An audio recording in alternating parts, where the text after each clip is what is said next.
প্রথমে আসি ধর্মে ঈশ্বরের ধারণা নিয়ে।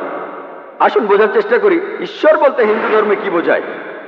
যদি কোনো সাধারণ হিন্দুকে প্রশ্ন করেন সে কতজন দেবতাকে বিশ্বাস করে, কেউ হয়তো বলবে 3 জন, কেউ বলবে 10 জন, কেউ বলবে 100 জন, কেউ বলবে 1000, আবার কেউ হয়তো বলবে 33 কোটি বা 330 মিলিয়ন। কিন্তু যদি কোনো হিন্দু পণ্ডিতকে জিজ্ঞেস করেন যা ধর্মগ্রন্থগুলো সম্পর্কে ভালো জ্ঞান আছে, তিনি আপনাদের বলবেন হিন্দুদের বিশ্বাস আর উপাসনা করা উচিত মাত্র একজন সর্বশক্তিমান ঈশ্বরে। কিন্তু একজন সাধারণ হিন্দু যে ধর্মমতে বিশ্বাস করে সেটি হলো প্যান্থেইজম। সাধারণ হিন্দুরা বিশ্বাস করে যে সবকিছুই হলো ঈশ্বর। গাছ ঈশ্বর, সূর্য ঈশ্বর, চাঁদ ঈশ্বর, মানুষও ঈশ্বর, আবার সাপও ঈশ্বর। আমরা মুসলিমরা বিশ্বাস করি সবকিছু হলো ঈশ্বরের। ঈশ্বর শব্দের পরে এর শব্দটা যোগ করতে হবে। সবকিছুর মালিক ঈশ্বর। গাছ হলো ঈশ্বরের, সূর্য হলো ঈশ্বরের, চাঁদ হলো ঈশ্বরের, মানুষ হলো ঈশ্বরের, সাপও হলো ঈশ্বরের। তাহলে একজন মুসলিম আর একজন হিন্দুর মধ্যে পার্থক্য হচ্ছে সাধারণ হিন্দুরা বলে সবকিছু ঈশ্বর, আর আমরা মুসলিমরা বলি সবকিছু ঈশ্বরের। ঈশ্বর শব্দের পরে এর যোগ করতে হবে। আমাদের পার্থক্য এই এর শব্দটা নিয়ে। যদি আমরা এই পার্থক্যটা দূর করতে পারি, যদি এই অক্ষরটা পার্থক্য দূর করতে পারি, তাহলে হিন্দু আর মুসলমানরা এক হতে পারবো। সেটা কিভাবে করবো? তাআলাউ ইলা কালিমাতিন সাওয়াইন বাইনানা বাইনাকুম। এসো সেই কথা যা আমাদের এবং তোমাদের মধ্যে এক। প্রথম সাদৃশ্য কি? আল্লাহ না'বুদা ইল্লাল্লাহ। আমরা আল্লাহ ব্যতীত কাহারও ইবাদত করি না। আসুন এবার বোঝার চেষ্টা করি হিন্দু ধর্মগ্রন্থগুলি সর্বশক্তিমান স্রষ্টা সম্পর্কে কি বলে। হিন্দু ধর্মগ্রন্থগুলির মধ্যে একটি পবিত্র গ্রন্থ হলো উপনিষদ। ছান্দোগ্য উপনিষদে উল্লেখ করা আছে 6 নম্বর অধ্যায় 2য় পরিচ্ছেদের 1ম অনুচ্ছেদে বলা হয়েছে একম এবিদ্বিতীয়ম। এটা একটা সংস্কৃত উদ্ধৃতি যার অর্থ স্রষ্টা মাত্র একজনই, দ্বিতীয় কেউ নেই। এটার উল্লেখ আছে শ্বেতাসূত্র উপনিষদে 6 নম্বর অধ্যায়ের 9 অনুচ্ছেদে। না চাষে কাসিজ জনিতা না চদীপা। তার কোনো প্রভু নেই, তার কোনো মালিক নেই। সর্বশক্তিমান স্রষ্টার কোনো বাবা মা নেই, তার কোনো মা নেই, তার কোনো বাবা নেই, তার চেয়ে বড় কেউ নেই। এটার উল্লেখ আছে শ্বেতাসূত্র উপনিষদের 4 নম্বর অধ্যায়ের 19 অনুচ্ছেদে।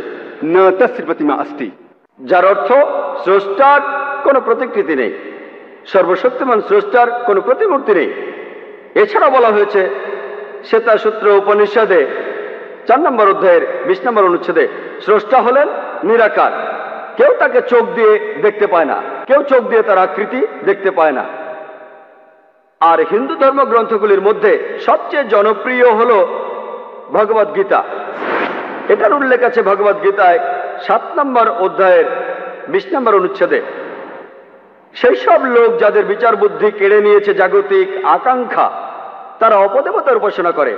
ভগবদ গীতা 7 নম্বর অধ্যায়ের 20 অনুচ্ছেদে বলছে যে সব জড়বাদী লোকেরা তারা অপদেবতার উপাসনা করে আর মূর্তি পূজা করে। হিন্দু ধর্মগ্রন্থগুলির মধ্যে সবচেয়ে পবিত্র হল বেদ। যজুর্বেদে উল্লেখ আছে 32 নম্বর অধ্যায়ের 3 নম্বর অনুচ্ছেদে ন তস্যের প্রতিমা আস্তি। স্রষ্টার কোনো প্রতিমূর্তি নেই, সর্বশক্তিমান ঈশ্বরের কোনো প্রতিমূর্তি নেই, তিনি কখনো জন্মাননি, তারই উপাসনা করা উচিত। যজুর্বেদে উল্লেখ করা আছে 40 নম্বর অধ্যায়ের 8 নম্বর অনুচ্ছেদে সর্বশক্তিমান ঈশ্বর নিরাকার এবং পবিত্র। যজুর্বেদে আরো উল্লেখ আছে 40 নম্বর অধ্যায়ের 9 অনুচ্ছেদে আধ্যাত্ম প্রবিশন্তি ইয়া অসম্ভূতি উপাস্তে।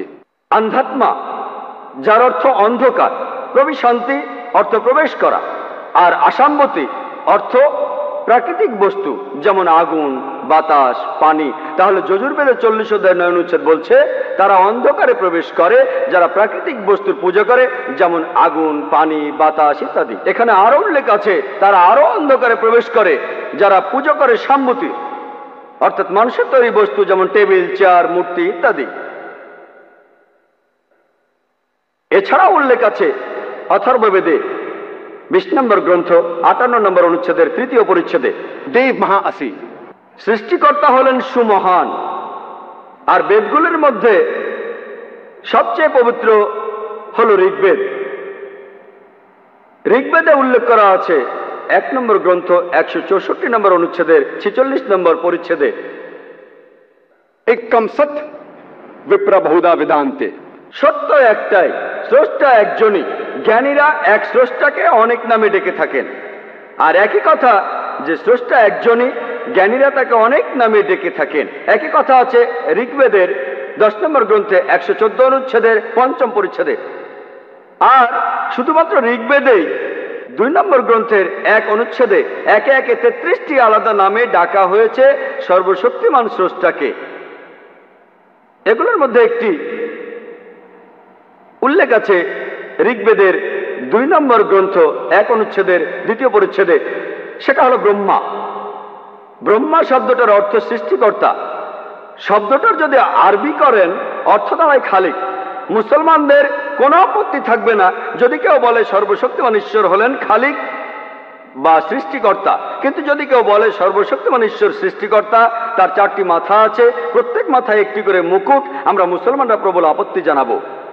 এছাড়াও আপনি শ্বেতাসূত্র উপনিষদের বিরুদ্ধে যাচ্ছেন। 4 নম্বর অধ্যায়ের 19 অনুচ্ছেদে বলা হয়েছে না তস্য প্রতিমা আস্তি, স্রষ্টার কোনো প্রতিমূর্তি নেই। অন্য আরেকটি নামে ডাকা হয়েছে ঋগ্বেদের 2য় গ্রন্থ 1ম অনুচ্ছেদের 3য় পরিচ্ছেদে, সেটা হলো বিষ্ণু। বিষ্ণু অর্থ রক্ষাকারী, অর্থাৎ পালনকর্তা। যদি এটার আরবি করেন তাহলে কাছাকাছি শব্দ রব। মুসলমানদের কোনো আপত্তি নেই যদি কেউ সর্বশক্তিমান ঈশ্বরকে বলেন রব, বিষ্ণু বা পালনকর্তা। কিন্তু যদি কেউ বলে বিষ্ণু হলেন সেই ঈশ্বর যিনি বসে আছেন সাপকে আসন বানিয়ে, সমুদ্রের নিচে ভ্রমণ করেন, আকাশে উড়ে বেড়ান গরুর নামে এক পাখির পিঠে চড়ে, তার 4টি হাত, এক ডান হাতে রয়েছে চক্র, এক বাম হাতে রয়েছে শাক, আমরা মুসলমানরা তাতে প্রবল আপত্তি জানাবো। এছাড়াও আপনি যজুর্বেদের বিরুদ্ধে যাচ্ছেন। 32 নম্বর অধ্যায়ের 3 অনুচ্ছেদে বলা হয়েছে না তস্য প্রতিমা আস্তি, স্রষ্টার কোনো প্রতিমূর্তি নেই, সর্বশক্তিমান স্রষ্টার কোনো প্রতিমূর্তি নেই। এছাড়া উল্লেখ আছে ঋগ্বেদের 8 নম্বর গ্রন্থ 1ম অনুচ্ছেদের 1ম পরিচ্ছেদে, মা চদনদি সংসদ, শুধু তার বন্দনা করো, শুধুমাত্র তাকেই উপাসনা করা উচিত। ঋগ্বেদে উল্লেখ আছে 6 নম্বর গ্রন্থ 45 নম্বর অনুচ্ছেদের 16 পরিচ্ছেদে, या एक इतमुष्टि ही, শুধু তার বন্দনা করো, শুধুমাত্র তাকেই উপাসনা করা উচিত। আর ব্রহ্মসূত্র সেখানে কথা বলা হয়েছে एकम ब्राह्म द्यूता नास्ते, नहना नास्ते किंचन, ভগবান একই হে, দুসরা নেহি হে, নেহি হে, নেহি হে, জরা ভি নেহি হে। ঈশ্বর মাত্র একজনই, দ্বিতীয় কেউ নেই, কেউ নেই, কেউ নেই, কখনো কেউ ছিলও না। তাহলে আপনারা হিন্দু ধর্মগ্রন্থগুলি পড়লে হিন্দু ধর্মের ঈশ্বরকে বুঝতে পারবেন।